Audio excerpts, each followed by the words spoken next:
బావా, ఇంకొకసారి ఆలోచించు. చేతికొచ్చిన డబ్బు తిరిగివ్వడం అంటే వాళ్ళిచ్చిన వాటికి వడ్డీ మాత్రమే అడుగుంటే ఆలోచించేవాణ్ణేమో. ఇంకేమేమో అడుగుతున్నారు. భూమితో సారీ చెప్పించాలి అంటారు, వాళ్లతో మాట్లాడాలి అంటారు.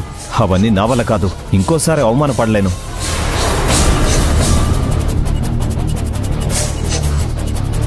వాళ్ళ డబ్బులు వాళ్ళకి ఇచ్చేస్తున్నాం. మన ఆస్తి పత్రాలు మనం తెచ్చుకుంటున్నాం, అంతే.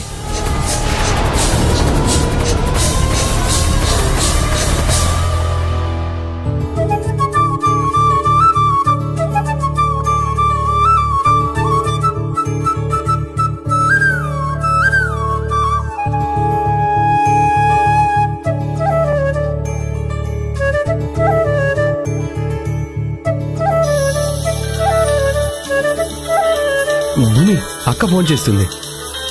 హలో అక్క. రే మాధవ, నువ్వనుకున్నదే జరిగిందిరా.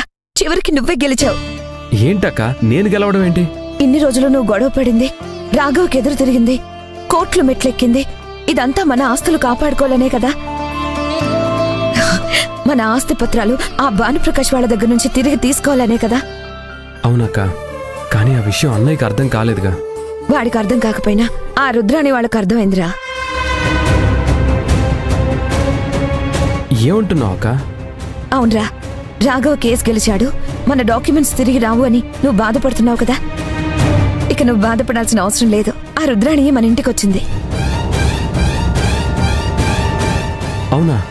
అవునరా, భూమి ఎన్జిఓ వాళ్ళకి క్షమాపణ చెప్పడం లేదు. ఆ విషయంలో మీరు మాకు ఎలాంటి సాయం చేయడం లేదు కాబట్టి మేము మీకు హెల్ప్ చేయాల్సిన అవసరం ఏముంది. అందుకే మేమిచ్చిన డబ్బులు మాకిచ్చేసి మీ డాక్యుమెంట్స్ మీరు తీసుకెళ్లిపోండి, అసలు డబ్బులతో పాటు 30 లక్షలు వడ్డీ కూడా ఇవ్వండి అని చెప్పింది. అన్నయ్య ఏమన్నాడు మరి? ఏమంటాడు? సరే అన్నాడు.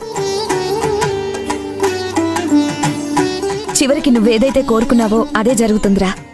ఆస్తిపత్రాలు వాళ్ళ దగ్గర తాకట్టు పెట్టారని తెలిసినప్పటి నుంచి నువ్వు భూమి ఎంత తప్పున పడ్డారో నాకు తెలుసు. వదినా, ఇది కల్లో నిజమో నాకు అర్థం కావడం లేదు.